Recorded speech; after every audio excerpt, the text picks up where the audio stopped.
everyone is a director of the truth. Everyone is a director of the social media. Everyone is a director of who they talk to, who they call. You're directing every day of your life. You've seen his family collective, Dear Ribane, splashing color across Gucci, Kenzo, and Nike campaigns. We are cultural architects. People globally look to what's happening locally through our eyes. You've scrolled past his mind-bending tech-infused art at Usurpa, Africa's first fine art NFT gallery. As creatives, we're one of the most open people to converse about mental health, financials, and our partnerships and our deals. Today we have something special on the menu. Multi-disciplinary artist and creative director, Kay Kay Ribane. Give me one script that says this is going to the Dome at Vert or the Sphere in Vegas. You'll see what comes out of that. And if that's not spicy enough, he's directed Kulichana's award-winning Kuliano visuals. There's always two lives. There's the one you live on the internet and the one that people experience after you've left. Keike is living proof that Afrofuturist ideas can cash real checks. We're diving into family collaboration, brand deals, and how his son inspired the Kidswear brand, Mungu Creative Lab. So grab your favorite spice and let's get cooking. Keike, it's a pleasure having you. Hey, welcome to the latest episode of the C.Cast. It's an absolute pleasure having you here today. Before we get into the next guest, I just want to give you a little bit of an idea of what this podcast is about. We are about connecting creativity and technology to uplift the African continent and connect the world to Africa. What we do is we chat to members of our communities. We give them a platform to share their story and to share how they are connecting Africa to the digital economy and the world to Africa. So before we get into this next guest, if you like our content, I just want to remind you to like, share, subscribe, and leave a comment down below about what you think about the conversation. If you want to get more involved in the community, you can also join the WhatsApp group by scanning the QR code. In this group, we'll be able to share opportunities, knowledge with you, and you'll be able to meet other like-minded people of the community. So yeah, we hope to see you in the group soon. Until then, let's get into the episode. What does a day in the life of the Ribane household back in the day look like? Yo, I think first it always starts with prayer. Like in the morning, we try to find a way to center ourselves.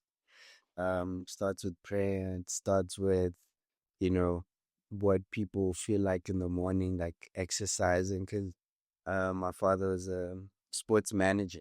I do like sports managing projects. So initially, it's always active. Just to center your focus and energy and where you want to share it. So and then it goes into the inspirations, like, yo, this is what I saw. This is, what, I think with my siblings, everyone was driven to share ideas and what they would love to do. So, yeah, I think the center of it was prayer, exercise, and then it was like what we'd like to share in like the world and what impact we'd like to play. So that was like the seed of it. And I think as we've grown, that has really expanded itself. Like you can see that even like in our individual homes, like that's the culture we still carry. So a lot of the times culture begins at home.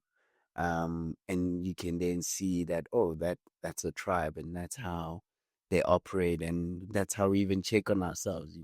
Did you run? Did you pray? How do you feel? Then you get to understand where they are, where we are, in terms of schedule. But that's just the seed of it. Interesting. Yeah. I love how you say like culture begins at home. Like everyone's familiar with charity begins at home, but I feel like culture is it's like way more valuable or more impactful. Like charity, it just kind of sounds like, okay, now we're helping someone who doesn't have, but Yeah. culture begins at home. Like there's something in that. I think I think to highlight that a little bit more, like when we say the concept of collaboration, it all starts there. We first collaborate to maintain a home. Yeah. With your siblings, with your family, with your mother, father, you're all collaborating to maintain that space. So when you say it like that, culture begins there. You get to see it influence within the work and output you bring out or the things you gravitate to. And that always plays impact within the conversations. So let's say, for instance, we're having conversations about innovation, then these are things that you naturally become more curious about. You naturally start, extending yourself globally or just to other collaborators outside of your home about the conversation you had at home about your curiosity about innovation. Then that feeds to the next chapter of, yo, I heard this guy works with these tools and that, how can we elevate that conversation through what you heard at home? So I think that's very important to not take for granted that seed. Yeah. Don't take for granted the people around you at home because that always shapes how you perceive the world and also what output or creative process you go through to share. So you get that opportunity. Culture, collaboration, creativity. Yeah. You can see why we call this the C.Cast, right? Yeah, I get it. I don't know what it is about the C's, but we're going to get into the C's a little Yeah, bit deeper. But, I'm an only child, right? So I didn't have the same kind of family dynamic.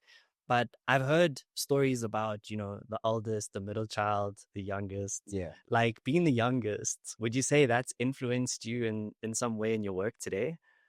Um, yeah, definitely. I think your your your present life is your truth. How you're positioned within the world. That's the honest way of how you express or how you experience things and experience people. So I think, to be quite honest, yes, it has played an impact on how I react to decisions, where you get the opportunity to observe everyone in the family, everyone who's worked, you get to learn from their mistakes or even success or wins, you get to learn. So, and that naturally puts you as an observer, someone who can observe and then implement differently, and you've given the opportunity to have more courage because there's more motivation and more support.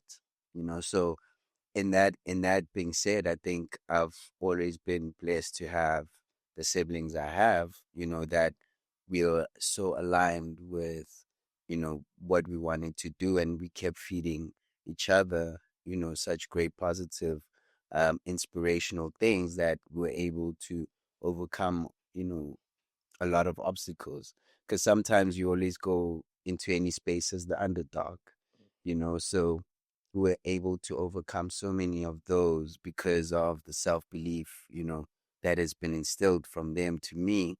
And I get to then see that when, they're doing well.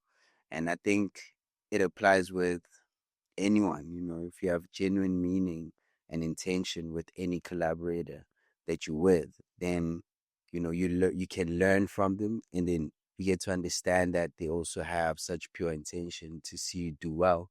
So I think you can always find family from people who have great intention with what you've started and how they take care of that. Then you can see like, okay, let's grow and, grow this idea. So it's always been, an advantage point and my true story, as, the last born.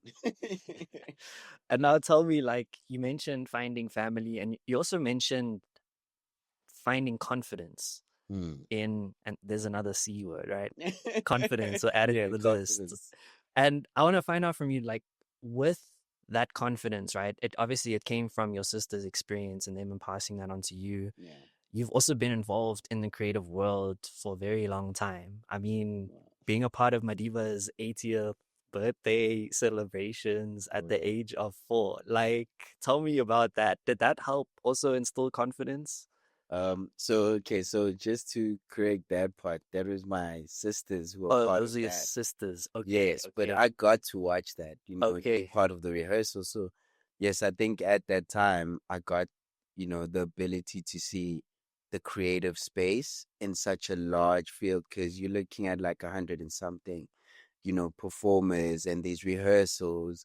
So you got to see and listen to the rhythm, the choreography, the collaborations, the conversations, and the challenges. So I think I was pretty much as part of the experience, but through their eyes, through observing what they had to, accomplish at that moment, and that has always been instilled with us, through how our father and our parents raised us was, when we go to such spaces, to be confident in who you are.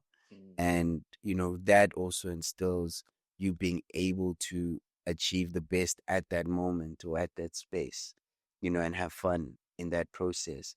Because I think a lot of the times when you go to any space, it becomes a blank canvas. Like you have what you scripted or what we put together, but when it's time for action, it's a new canvas. We have the tools, yes, but it's a new artwork that is created, spontaneously through everything we've been practicing. So I think that always brings a new birth of, excitement for always being present for these creative moments because you never know what comes out of that moment, and always being ready, when it's called. Yeah. Yeah. And it's that thing of being present is so like Mm. powerful Yeah. because a lot of the things that we do is about how you feel about it, right? Mm. And if you're feeling calm and comfortable, that gives you the space to be creative.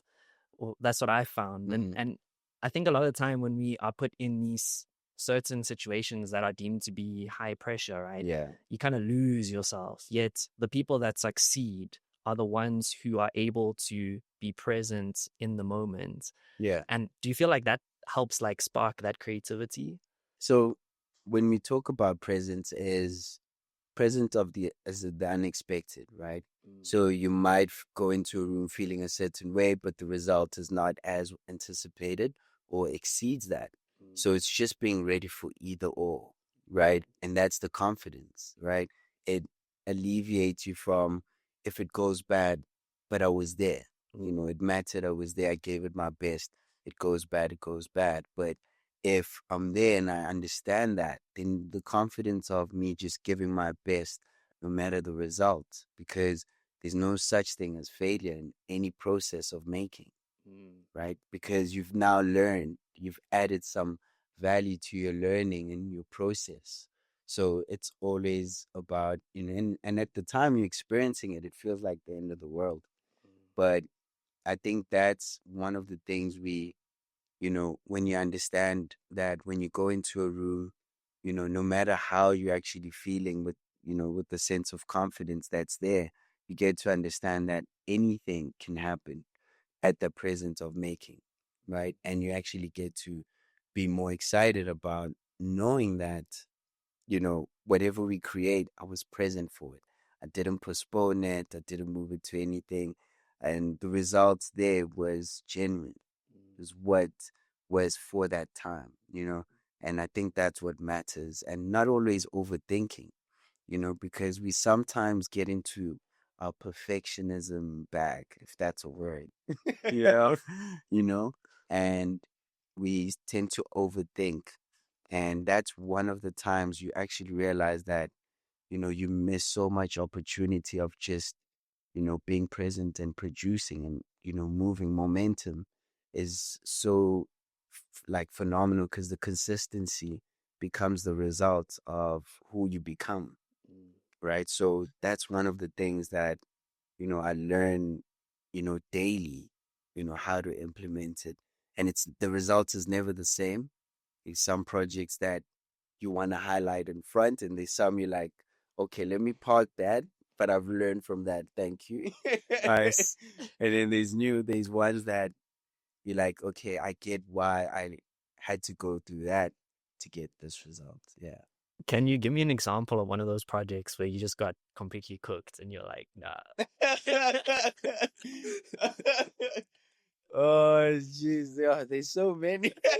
I gave you a really good intro of all the Yeah. successes. And it's only right that we also tap into one or two of these cool moments. So yeah, there's been quite a few. Like co-directed with Steve Tancho, the MKR, which was a big moment. Like you co-directing, Jay Something and David Hergs, for the trailer for the cooking show, Yeah. and we had just come from doing Master Chef and haven't even posted these, but there was so much pressure on the shoot. I think production didn't get things, to the T, or, wasn't able to. But what we had envisioned to create and what was, I think also Jay wasn't feeling well that day. We had to get stunt doubles for the hands. Oh my gosh. you know, there were tricks, right? But there was it was like such a big moment that you felt like, oh, if we had just like one more day to capture this, I think it would have really been, worth, like, super exciting to be part of. Because directing, you have to see every frame for frame. Like, there's nowhere the camera goes that you haven't written down, you know. And if you do have a pocket, that's when you can like create shots. But when you don't have time, it's hard to really replicate the treatment. And that's what I was saying. Like sometimes you get to a room and you've planned it to the T, and on the day it doesn't, not everything, you can't shoot everything on the list. Yeah. And what you left to work with is, what you left to work with. Yeah. Yeah, but at the end of that, I felt like, I let Jay down. But they still pushed it. It's still waiting out there, but it wasn't to what I had envisioned for the show, for us to continue. So yeah, that was one of them. What would you say was the biggest like takeaway from that, or the biggest lesson? Because I always like to say, we all gonna take L's at some point. Yeah. But whether it becomes a loss or a lesson is dependent on how you approach it. Yeah, the L's and L's. The Losses L's and the lessons. L's, bro. Yeah. So what would you say was like the lesson in that for you? I think one thing I can always say is that you won't always have control of everything, you know, is one thing I've taken. Sometimes you've planned something to the T, but you can't control everything on set, and it's to let go of that mentality that now you want to be a production manager on set. If one department doesn't live up to what is expected, then you can't control that, Yeah. and there's no need of you putting it to yourself and, blaming someone. It's like, it's inevitable. What was going to go wrong was going to go wrong. And what I've learned is you can't control everything. Learn to focus on what you can accomplish and do correctly, and what you don't have control of, you don't have control, and you can let go. So it lightens the weight of moving on to the next thing, because sometimes you take that loss into the new project, and that new project is like exciting, optimistic, but you're still carrying that energy because you were thinking of control that you really didn't have. So it's always about, understanding that in collaboration, you can't have control over every department. You can understand what solutions we can bring, but we can't control everything. And that's one of the important things to understand in any production. And I'm sure we're not the only ones who've shot ads that were not, to the T or expected, but they moved on and created something else. And that's very important, as collaboration. Not all the time will your moment of greatness where, one department doesn't lift up to that, You don't have control over that. So you can let it go and then move on to the next thing. Yeah. And I think the problem is like when you hold on to that, like you Yeah. said, you break, it's like a baggage that you bring around with you. Yeah. And that affects the people that you are working with. Yeah. Because when you show up now to this next thing and you don't believe in yourself or you're stuck in your head, like people can smell that, bro. Like it's like a smell, bro. Yeah, you feed off that energy, like Yeah. you share it into this new thing that is there to actually ignite, a new angle or ignite a new generation of thought. And I think if you a cultural architect, you're always trying to think about what the next generation is, going to be learning from, because they are seeing what's happening globally, but they're also looking to who's making it work locally, and you're the voices of that. And there's some people who wake up to go on your post or what you've created or anything that you've created and study that, So a lot of the times I always say we're never always working for ourselves. There's the next generation that's looking to that and to study that, to say, oh, I don't have to do what, the commercial world, and not saying anything's wrong with the commercial world. I'm like, what the majority is doing, you don't have to. You can also create a lane on your own and also be able to focus your story and narrative and focus and sharpen how you tell the story. So I think that's been a very powerful tool to understand that, we are cultural architects. People globally look to what's happening locally through our eyes. They go through, oh, what's happening in South Africa? They see, oh, these are the people who are able to create at this potential, at this, this output. So they're looking through you, through your eyes, about what South Africa looks like, or what this generation is giving, or what are they talking about, So always look at it from that point. You are a cultural architect.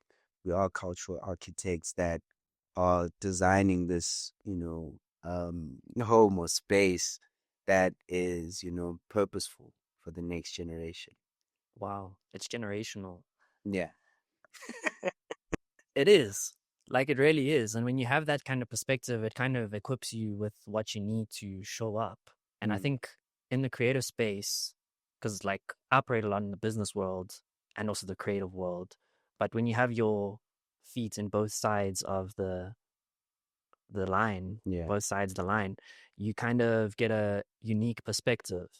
And one of the perspectives that I've seen a lot of is I don't think many creatives have that kind of mindset or viewpoints. And I wonder if it comes from like I'd love to hear your thoughts on like a scarcity versus abundance mindset, because my theory of that is that Mm. a lot of people are operating from a scarcity mindset, especially in the creative world, Mm. because a lot of the time creatives are like, there's this perception that if you're creative, you're going to struggle, Mm. you're not going to have enough money to pay your rent. And that's just what it is being creative. But there's a whole world out there that I think a lot of people, I don't know if they don't see it or if it just doesn't register, but like there's a lot of creatives out there that are living life. So it's like, where does this mindset or like opinion come from of what it means to be a creative? Mm. Because what you're telling me is like, this is generational. Mm. Whereas a lot of creatives are operating from a mindset of like, damn, I just need to get a bag just to get through the month. Mm. Like, what message do you have for those people? Like, I think there's a lot of parts you've actually mentioned that influence each other. And I think one of them is, from top of the mind, is when you actually look at the spectrum of every work field, because at the end of the day, it's work, right? It always fluctuates. There's never anything that is so as consistent, right? So it's understanding the downtimes within any season of your creative process, right? Not every season it's like the peak season. You're not working on max. There's times where things are more quiet, and then you have to prepare for when things are max, your systems, so, and that's one of the things, is understanding that part, that this whole year I won't be like busy all the time. There will be quiet times. But what do I do in those moments? Right? Do I then focus on the month to month that, okay, I actually need the bag for this month? Because that's the reality of, certain industries and those ups and downs of the amounts that are given sponsors, so is also, that's one of the factors I've always realized, that as creatives, we one of the most open um people to converse about, our mental health, to converse about, our financials and our partnerships and our deals, where a lot of the other industries are very quiet. You never really know what happens in them, right? And we then become the only ones who's conversing amongst ourselves. But it happens in every industry, right? Where companies are closed down. Like, you seeing a lot of office spaces turn into apartments because those industries are not doing well. Um, and it's just the reality of things. And then also understanding the different circumstances um that people are going through. So when you understand that part, then you get to understand what they need to focus on versus what you need to focus on. When they need to focus on that month to month, how do they stay ready for that month to month? How do they equip themselves for that month to month versus someone whose calendar is full for the year? There, now we have to look at how healthy are they to sustain that calendar. So it's always at the core of it, is how ready are you when the opportunity comes? From what I'm hearing, what you're saying is like financial Mm. planning, financial management is a huge part of that. Yeah. Because one day you're getting this big ass bag and you're like, damn, I'm rich. You spend it all, put a deposit on a car, get a car, Mhm. and then the next 6 months you haven't gotten one gig and you're like, damn, bro, now I'm Yeah. paying these installments every month. Mm. So how do you manage those financials? Or what advice do you have for someone who's struggling to manage it? I think what's very important is, saving, maintain your lifestyle, you know, live in your truth. If you don't have to go out those weekends, don't do it. Just stay in your truth, because most of us, I think a lot of people, they have cousins that are looking up to them and they might need help for something, So I always say, always just stick to what's in front of you. Saving is quite important, and also invest in your ideas, right? You always don't know what that idea opens up, right? So when you get that bag, rather invest in that one idea or collaborating with someone, and let that money work for your confidence, your creativity, you sharpen your skills, and that also elevates what story you're telling, So I think it's always that, is like, use that to feed your ideas, to execute your ideas, to bring people um that you want to bring closer to you. Use that, use that money as a tool, because it's a tool to start a small business. It's a tool to collaborate and say, oh, let me, instead of doing like instead of going to Mozambique or Dubai, if I go there, let me just take some local brands and shoot some content there, shoot some editorials, that side. So when you come back, you were not just on vacation, you also have things that can amplify that trip. So I think what's very important, I think for me, it's looking at your truth, what's your current situation. And then secondly is like, use that money to seed your ideas, because those will always get you ready for the next big thing. What role does faith play in all of this? I think you always have to be delusional in where you want to see yourself, because you're not there, right? So you have to be the most optimistic person about who you want to become, right? And you can't share that. You can't wake up and say, oh, this is who I want to become. Why not? Why not share it? You can't share it, but it's like you have to prove it, Right. you know? Because it's just words. Yeah, because you see it, like you see it. You know, we don't have like Bro. projection or hologram to see, oh, this is what you want to become. Yeah. It's like you have to prove it. You have to show it through action. You have to curate it, you know, and be so like delusional about who that person is that we haven't met as yet, you know. So even now, like you know, when I look back, I'm also very proud of, you know, the steps and the blessings, you know, we're given. But I'm also so fascinated of who I can become. And that's the very important thing that would always wake you up in the morning. Was like, oh, I tell you, I'm just like, if I do these three things, the guy on the next side of this is someone that I know I'm looking to see and meet him, you know, or be him, you know. So I think always be very like, no one can see that side of you, you know. Only you can wake up and see this person and then create him. Every day you're in this line to create that person. So be delusional about it. And there's such a exciting side of finally meeting that person you were curating this whole time. Do you think technology is going to help people be able to see that in us? I think, okay, so there's two lives, right? To that, there's always two lives. There's the one you leave on the internet, Yeah. and the one the people experience, you know, after you've left. Because, you know, even when you've left, that your social media is still up. Yeah. Someone in Turkey could be like following you right now, but that's your second life, right? That you get to curate, that people get to experience. So I think, you know, to be quite honest, it's always very exciting to see that side of you really excel, you know, to see that side of you um, be true to what's possible, you know, be true to, you know, using the skills and the tools, because like social media opened a new world for us.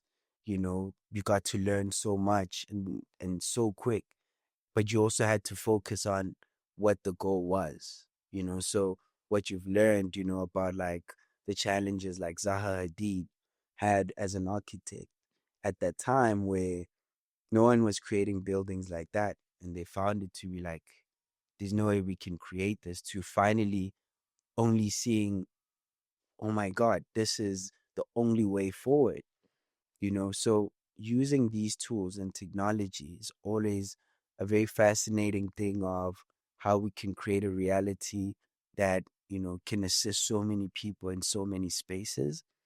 And because we also can see what's happening on the other side of things, and what, you know, solutions and mistakes they've made, you get to correct it when you're extending it, you know, when you're telling it in your story, you know. And that's the opportunity it gives. It gives us the power of correction. It gives us the power of like to amplify the human experience, you know. And you can connect with much more people through these tools. So, like, for you, is social media an extension of who you are? Mm-hmm. Yeah. And how do you navigate those two worlds, like the digital versus the real?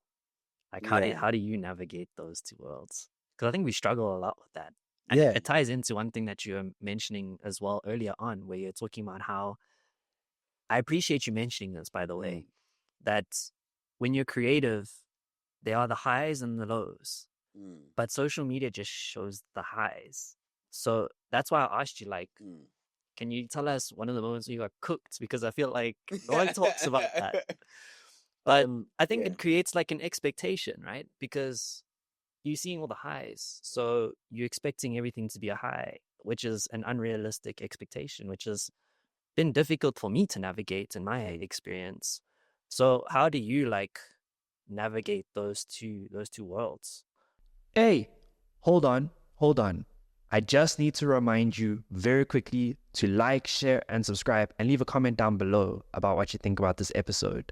We need to be able to tell the algorithm on YouTube that we are creating content that is valuable. So please engage with this content, whether you're listening to it on YouTube or on Spotify or whatever platform, please engage. It just helps us reach more people, brings more people into the community, which means more access to knowledge and opportunities for you, a member of the community.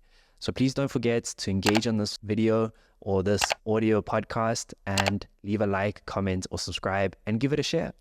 Thank you so much. We'll hop back into the episode. So, I look at my social as a guideline to amplify who I want to be. In a sense of, I'm sending a letter to my future self.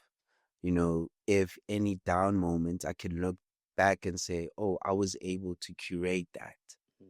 I was able with my ideas collectively work with this and that person to create that world. What's stopping me? What I know this might be a down moment, but this is where I go back and just like reread that moment or relive that moment that helps me or gives me more confidence in self to amplify what's next. Because I think there's so much also negative things on social. There's so many things that can also put you down when you like scrolling, right? Then that are there to just shock you, where then you can curate it to also protect your thoughts, to protect who you are. So for me, I use social media to curate, who I want to become, or anytime I feel doubt of self, I can go through that and say, oh, this is what I was saying. This is what I meant, So I think for me, it's, the world has so much negative things that is feeded when you put on the radio, is that, the news, that, and things you can't avoid, politics, wars, things that you thought would just be in the past. So to create a safe space for that is curated by you, who knows the intention of why you curated it, so that you can look back and have a self-confidence and say, oh, at this chapter, oh, I really got to meet ASAP Rocky. You know how it doesn't sound real. Yeah. I got to work with Kuli Chano. So then it it reminds you of, who you can be and what you've been able to accomplish. So I always look at it as a guide of, what tools I can use, who I can collaborate with, and the things I've been able to push forward, because already on the same platform, we can get the opposite of that, where it's Yeah. just negative, right? So create a space that you can go to and find confidence in, and find belief and say, I was once there. And you created a timeline because you get to look through it. You get to look through it and say, whoa, that's crazy. My first post looked like that. How do I get that guy back? Crazy. So always create spaces that you can go back to and find confidence about who you are and who you can become. That's dope. I love that because social media is a tool. It's Yeah. like a hammer. Yeah. You can use it to hit yourself over the head, or you can use it to make something dope. Like, Uh, so I love that perspective, and I love hearing how different people use it in different ways. Because some person might use a hammer to hit in a nail, another person might use it for some other thing that you would have never have thought of. Maybe it's a piece of an artwork. Like I don't know if you've seen those guys that take discarded metal and stuff, and then they make these sculptures out of it. Like that guy that made that car bumper never thought this was going to be a part of this sculpture, So there's different ways that we can use the tool, and the way that you mentioned is so dope. It's like a snapshot of time that stays there, and that there's a utility in that, and I love that. That's so dope. Now, speaking of like technology and tools, right? AI, what are we saying? What are we saying about AI? So like, AI is quite a great sketch pad. Yeah. Especially within the art world, I think when it first started locally, we didn't take it serious. It sounded like people saying smartphone, smart car. It's like, oh, it's a thing in the world, but we're still gonna continue doing our thing no matter what. Um, until it started taking jobs, Yeah. right? And then you're like, oh snap, that means I have to learn this thing before I lose my job. And then you started seeing it. So I think AI has really, challenged humans and to find a way to work with it, to use it and sharpen the efficiency in certain things that, you couldn't accomplish three jobs, at once. But now you get to use it to be human, right? You get to use it to have time for family. So I think it's a thing of we have to use it and not it to use us, as much as it's learning from us, our reactions and everything. But we also have to find a way of using it to get where you need to be, to change the lives that you want to change, to impact the spaces you want to impact, so they are like always like with any creation of human that's human curated, there's always a life that it takes on its own, right? That we're always cautious of, and that's the human response. But at the heart of it, we need to engage with it as much as possible and explore it even from the educational system, right to like the beginning. We need to start equipping ourselves so that it's a norm for us to use AI to grow what we need to grow, to build the communities we need to build. So when you look at it and you're always in the defense side of things, you're always then vulnerable to these things because you can always spiral about the negative. It's so easy to be negative. It's so easy. I find that to be the easiest thing to find a problem about everything. And we can. If I can say, name me 10 negative things, in a heartbeat, you'll be like, boom, boom, boom, boom. But the human capacity also has that vice, that upside of it. Like, name me 10 things we can achieve with this. And that's where we want to focus is what can we achieve with this that will first protect the human nature, uplift communities that we were not able to reach because someone in Limpopo or KZN or Free State can use it to uplift the community and we're not even there, but he's using it to uplift that because this is a tool that everyone can get access to at when all the structures are built correctly around it. So I think just as beings, it's like how many things can we think good about it and also be on the action side of it and really implement. And that's the part that you want to spiral to because then it uplifts us. It moves us to the next part of things. It moves us to, where people can see, oh, South Africa's in a great space of how they've, found ways of finding deep spaces of meditation. But in innovation, they were able to create global noise through this innovation, So you have to find duality in that, but you always have to find what are the best 10 things about it that we can move into and really shape our society. Yeah. Mindset. Mindset is like It's not easy. it's hard though, but Mm. the most beneficial path to take is often the one that's more difficult to walk. Mm. So Wow. it's if it's easy to be negative, if you're the one person being positive, you're going to be different in a world where everyone's negative, and that's going to draw attention. Mm. We live in an attention-based economy. Yeah. You will be able to monetize that attention if you're looking to make money, or if you're looking to achieve a purpose, you can Yeah. monetize the attention and then use the money as a tool Mm-hmm. to achieve that purpose. But it's the mindset that gets you there. And when it comes to like AI, it's lowering the barrier to things. Okay. Meaning that like I could never go and create this like amazing album artwork. But now I can go into a like Mid-Journey, for example, type in a prompt and make something super dope. And that sparks a question in my mind that sometimes makes me spiral. Yeah. So I'm mentioning it now to find what the 10 positive things are Yeah. from you, Keike. So the thing that is always sits in my mind is like, in a world where anyone can do anything, what do you do? I think at that time there will always be challenges that we need to overcome.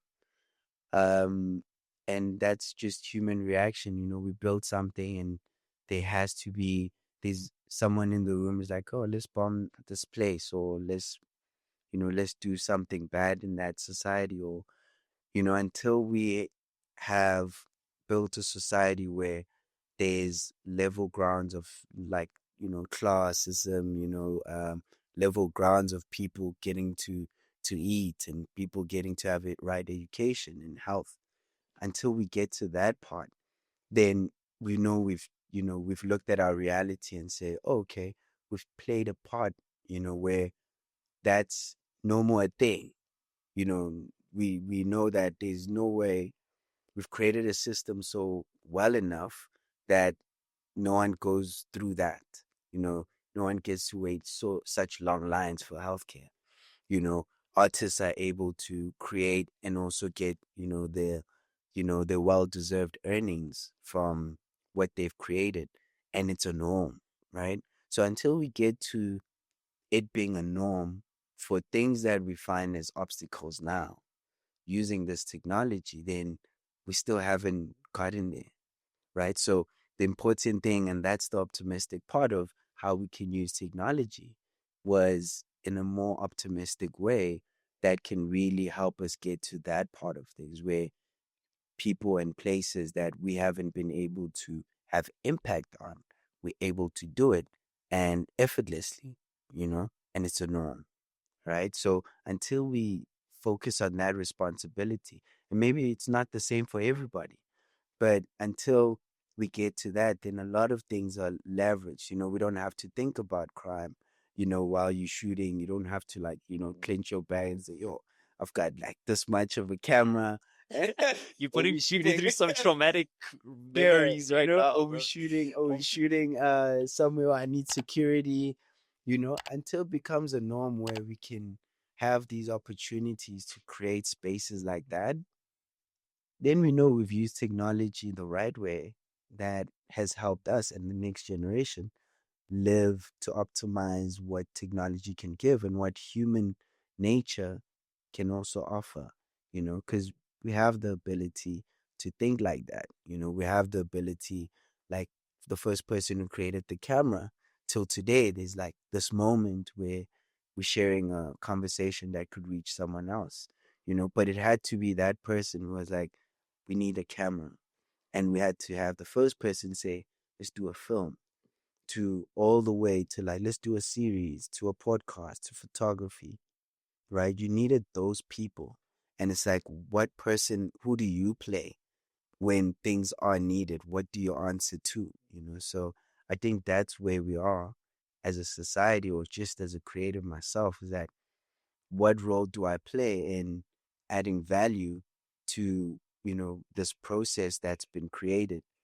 And how do we make it easy for the next person to add to that value, because the step ladder has been brought down to us, and also how do we also bring it down? So I think it's that process for me. Generational. It's generation. Generational. I Yeah. love that, bro. And I think if you're struggling to find something to be grateful for, just think about how many people's hands played a part in the very chair that you're sitting on right now. Like, because you don't realize, like, we just use things. We don't think about where do these things come from. Oh, yeah. And I think that's a problem with, like, our generation that's so used to, like, things just happening. And maybe that's the problem that technology brings about, right? you're so used to clicking a button on your phone and then food comes. Like, Mm. not realizing that like there's a Yeah. whole thing there. But at the same breath, right, which is quite important that you mentioned it.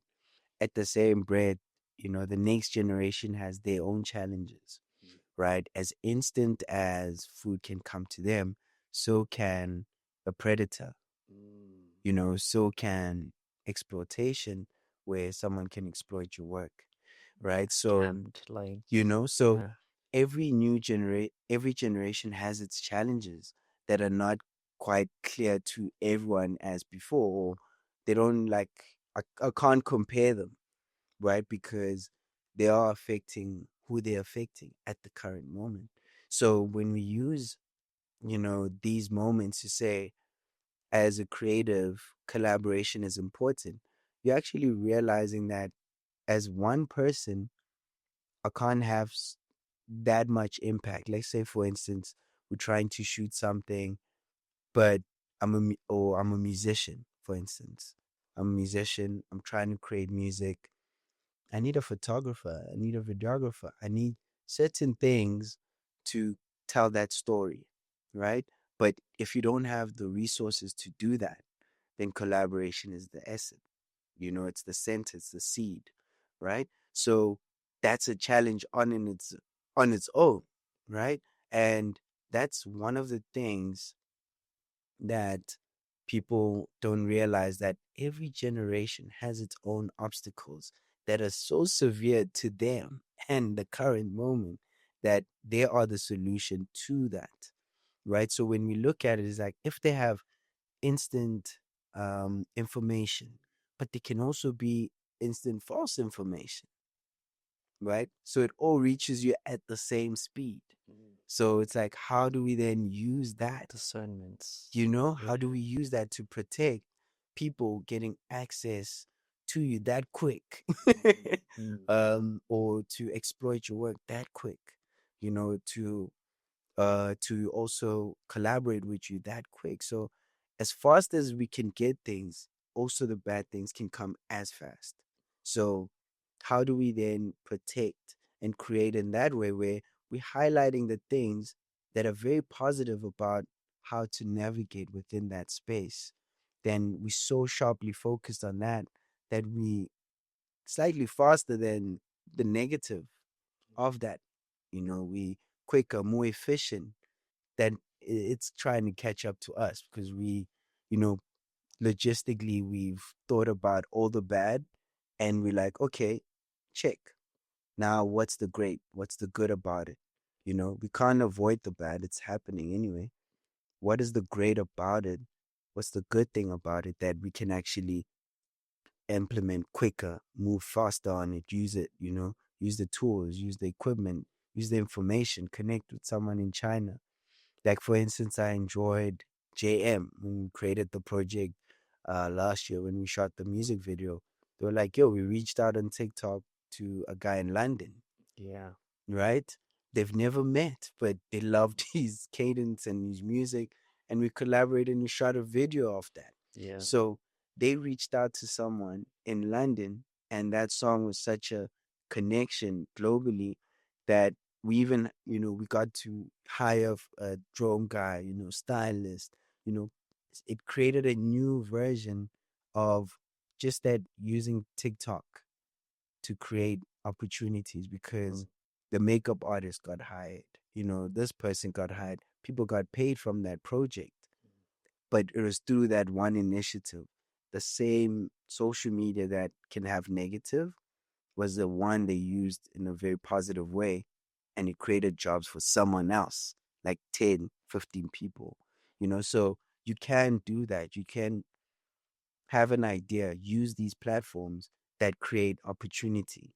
And that's the goal, is that use these tools to create opportunity. Hire your friends, hire people that you look up to, hire people that you want to work with, hire people that have told the story in the most extraordinary way, sharpen that. So let's use that, I think, is a great take for me daily. Are there any tools out there that you're excited about? And like how do you like what makes you excited about them? Okay, so one tech experience I actually enjoyed, it might be a little bit outdated, was the what's this, the VR. Visual Pros Yes. by Apple. Apple. I think they overpriced them for the amount of impact it had, you know, from architects, designers, you know, like Gucci did a fashion film introducing the new director. And when I saw that, I was like, wow, I wish every film was shot like that. But the thing that really makes me upset about this is like I've never used them. Oh, So it's like, and it's one of those things where it's like yeah, you can't explain it until you yeah. see it. You Like, can't, like, your mind on the other side, once you've experienced it, it yeah. switches on how you can tell the story, you know, because we've all been seeing it just like on 2D, on our phones, you know, in the screen, in the cinema. But how do we actually extend that? And I think the exciting thing is it always involved more people. When you think about it, like, oh, now I can get the film guys, the animator, the CGI. You get so excited to collaborate with more people with different disciplines because of one story, you know, and tying it together. So I think once I saw that, I was so excited with the possibility. And then also the adverts, they have the dome, Mm, mm. right? Where it's like 360 visual experience. My word. Because I kept seeing the sphere. Right? Yeah. Oh, that too. Hey. Yes, right? Oh, the concerts that were happening there looked crazy. Right? So, from a digital perspective, that is, you know, as a director, as a videographer, that's challenging. And that already excites everything of what you're capable of with the story you like, you live with your truth. You know, you can tell a local story, you know, presented. Imagine how crazy at the sphere, you know, you have a local artist performing there, like you have Kay Ribane or Tandiso Mazwa, or collaboration with Pharrell, anyone globally, Bjork, you know. So it gets to like make you think different about the tools we have and where we can present it. You know, now you don't just have a 360 camera. Now you have a 360 screen. And that excited me from, you know, designers can showcase that, you know, how do we make that the new standard, Yeah. you know, where Africa like can be presented like that Yeah. to the world, you know? Yeah. So those are like things that I've always like geeked about, you know, like if I, you know, just give me one, just give me one script that says this is going to the Dome advert or this is going to the Sphere in Vegas, and you'll see what comes out of that. But those are the things that excite me within what technology has been able to give from to the art world, you know, to the music world, to the for the fashion houses, for the, you know, the videographers, the photographers, the designers, the dancers. Everyone within that field has now bigger canvas to explore. And I think that's one thing it's always been about for me, was how do we mix innovation with African optimism, right? How do we mix the two? You know, because we have such phenomenal stories. How do we also embody it within innovation? That it's not just one version of seeing, you know, Wakanda was amazing, you know, to refresh that, to see the possibility. But there's so many angles of going about that, you know, and I'd love to see many of iterations of different versions of how we can use technology within our storytelling. Dude, that's so dope. Like, as you were talking about it now, and you're saying it's outdated, but it's not. Oh, The reason why it's not is because Mm. people are still yet to experience it. Yeah. And I think for me, you know, we're talking about AI. A lot of people are stressing about it. If you're going to go into that negative spiral for just a second, just to meet some people watching this where they might be at. Yeah. People are thinking like, how am I going to navigate this world? It's going to do everything. But my thing is like, what AI out there is trained on 3D films that exist within Apple Vision Pro like setups, it hasn't been done yet. Mm. So you can't train an AI on something that hasn't been done, which means that there's a gap for trailblazers Yeah. to go and do that. And that's what I love about what you're saying, is because like that's where opportunities are gonna lie. And I think like the other thought that was crossing my mind is like a lot of jobs, like people are gonna need to become directors. Like because the job that doesn't change is the director's job. Whether you're making a film on like paper or on a stone wall, like in a rock on a cave, or whether you're communicating a story in an Apple Vision Pro. Like the director was there. There was I'm sure that back in the day with the cavemen, there was a guy there saying, draw this cow here and this one here because this is the story. Like, you know, people were directing stories since then. Storytelling is not going to disappear. Yes. But the means in which it occurs evolves and changes. That's very important. Wow. So yeah, I think that's an optimistic view, and I love that perspective. Yeah, I think this is so refreshing how you said that, because that's one thing that makes you think harder. And once you get to achieve that part, it's always worth it, because you looked at what the opportunity was that wasn't tapped into, you know, and that's why it's like, you know, we say collaboration begins at home, culture begins at home, because your story, your uncle, how you experience your uncles, your cousins, your nephews, no one can experience them the way you experiencing them. You know, it's like a POV, you know, and when you are able to take that, you know, like look at that, observe, and really implement it within a way that relates to so many people, that's a skill in and itself, you know. And that's very important, that within any collaboration you can notice that, oh, I see a touch of this person in that. You know, there's some artworks where you see, oh, I think that was inspired by that person, because that person was authentic to themselves and was able to inspire something else. And that's the important thing about your POV is so important, because it can relate to a story that is not told. It can really raise an issue that no one saw, right, within the space of creative expression, you know. So I think that's the opportunity that's always there, was perspective, right? That's the opportunity that's there. What perspective are you bringing? You know, are you highlighting something?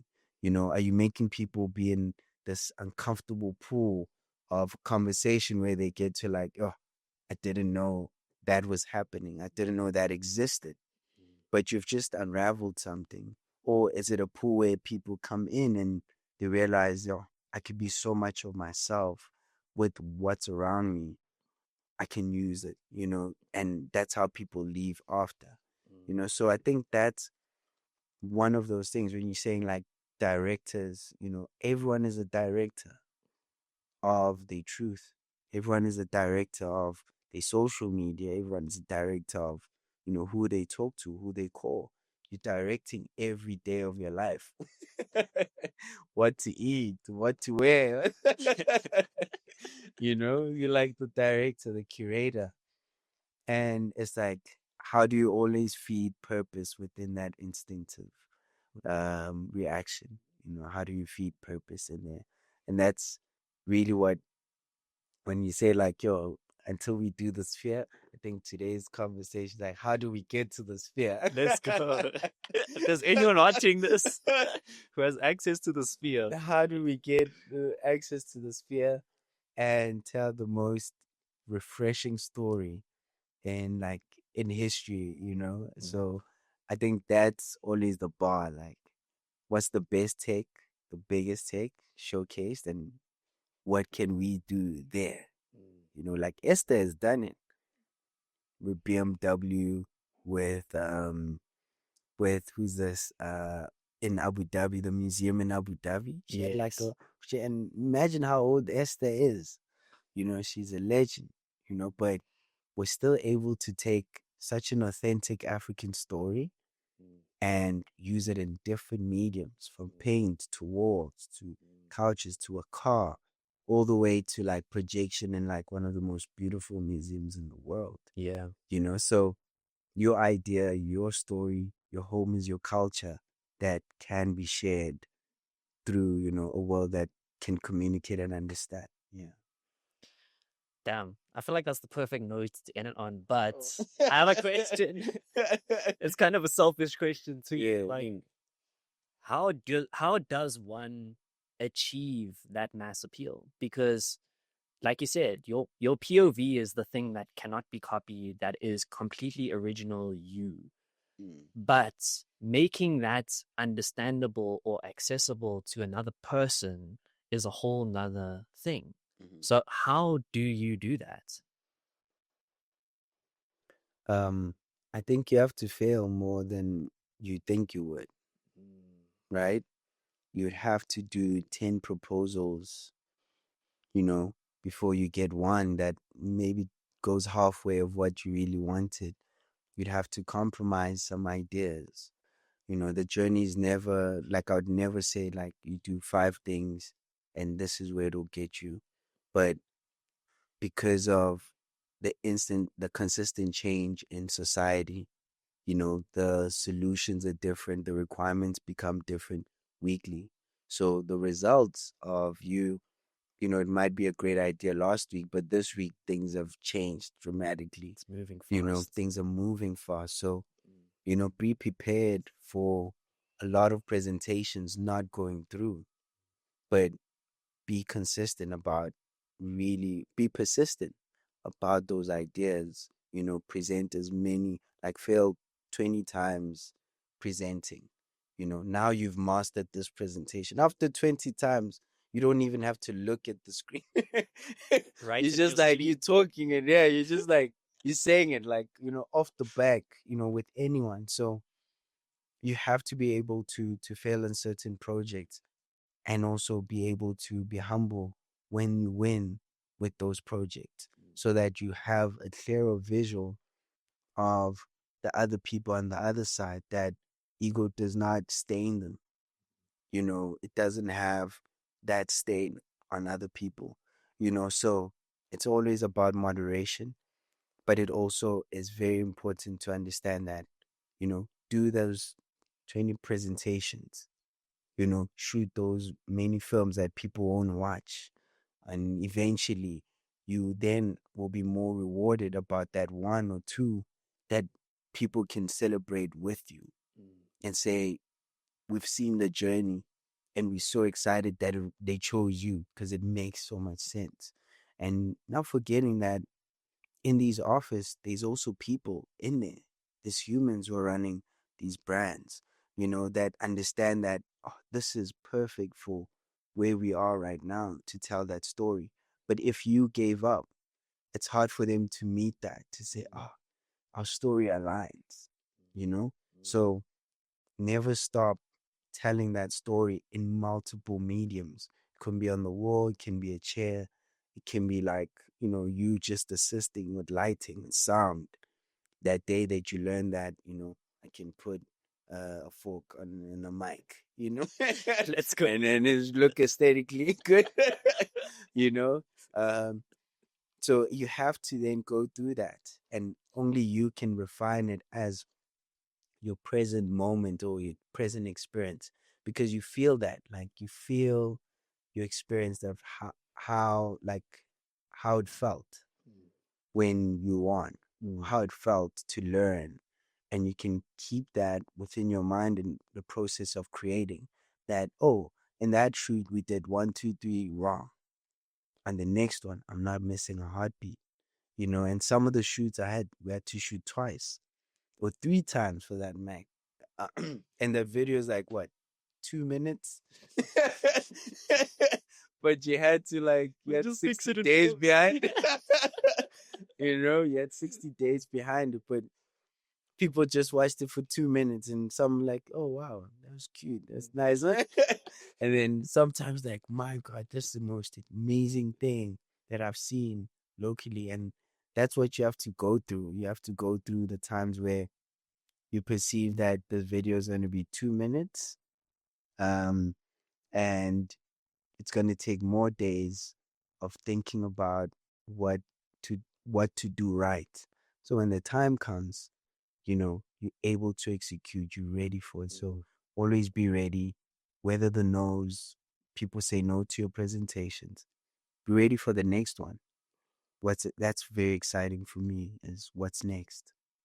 Thank you for that, Keike. You've affirmed for me, and I'm sure other people watching, that you're on the right path. Oh, And like, I appreciate that a lot. mm. I guess my last question for you is, how do you want to be remembered? Mm. Wow, what a very strong question because it changes every day, right? But at the thread of it is, someone who's optimistic about people and what we can give as a society, as a generation, um, and someone who's open for collaborations that have um, a purpose to, the results and experiences we've had, and the corrections of that. How do we correct, things we've seen or indulged through through generations prior to us, to be people who corrected that, into the next generation. So I think it's one of those for me is be remembered as, maybe it might change tomorrow, but be remembered as someone who was willing to change the narrative of what was to what can be. Dope. Okay, this has been dope, bro. Oh, wow. Thanks. Congratulations. Let's go. Congratulations. Congratulations over and shop at the slice. Shop at the slice. Yeah, thank you. Yo, we need to shout out the pizza, bro. Oh, the pizza Diavola. Yo, shout out to the pizza Diavola at Artistry. Diavola Fridays. Just come there for pizza. I might be there, I might not, but the pizza will be there. That's what matters. Opening room. But yeah, comment, like, and subscribe on our channel. And always, I think creatively, let's create something phenomenal, unpredictable, and let's stay timeless. Never 5 minutes. Stay timeless. The sphere. We We coming. coming. A viral Open Chats podcast clip included derogatory claims about the colored community. The hosts apologized, and the SA Human Rights Commission has opened up a formal investigation. MultiChoice has clarified that the episode never aired on its platform, and that show's DSTV contract ended in July 2025. At the same time, old school social media posts from sports and arts and culture minister Gayton McKenzie containing racial slurs have resurfaced based off of his critique of what happened on the Open Chats podcast. This is now drawing complaints and calls for consequences from opposition parties, while he publicly denies being racist. Together, these flashpoints have reignited a debate about speech, accountability, and whether South Africa needs clearer rules for podcasts and new media. Our work is cut out for today. Let's cook.